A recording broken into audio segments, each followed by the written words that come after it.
Hi everyone, good morning. তো আজকে আসছিলাম কলেজে। তবে আমার এই কলেজ যাত্রাটা আসলে সহজ ছিল না, অনেক কঠিন। মূলত আমি পড়াশোনা মাঝখানে আমি বাদ দিছিলাম, গ্যাপ ছিল আমার। তো আমার ইচ্ছা ছিল বাইরে পড়াশোনা করার।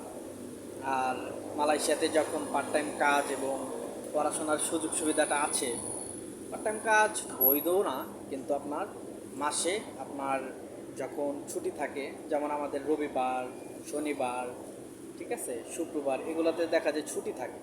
তো আমরা এই টাইমগুলোতে আমরা পার্ট টাইম কাজ করতে পারি। তো আমাদের আজকে আমার ক্লাস ছিল না, তারপরে আমি আজকে আসছিলাম। তো আমাদের কলেজটা আসলে এটা ফার্স্ট সাইট, ফার্স্ট সাইট মোটামুটি আর কি, অনেক বড় কলেজ।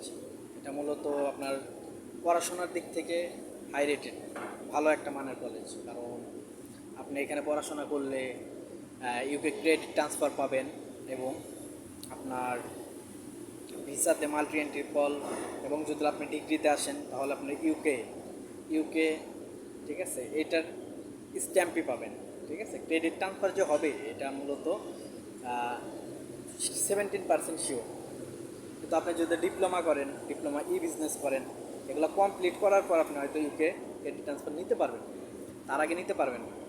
তো যারা মধ্যবিত্ত ঘরের সন্তান, অল্প টাকায় পড়াশোনা করতে চান, যেমন বাংলাদেশে যদি আপনি পড়াশোনা করেন, মিনিমাম আপনি হিসাব করবেন 3 থেকে 2.5 লাখ টাকার মতো তো যায়। আর এখানে আপনার 4 লাখ টাকা, 4,20,000 টাকা হলে মোটামুটি আপনার দেখা যাইতেছে যে 1 ইয়ার 300 কাভার হয়ে যাচ্ছে। চাইলে আপনি যোগাযোগ করতে পারেন আমার সাথে। ভালো থাকবেন, আসসালামু আলাইকুম।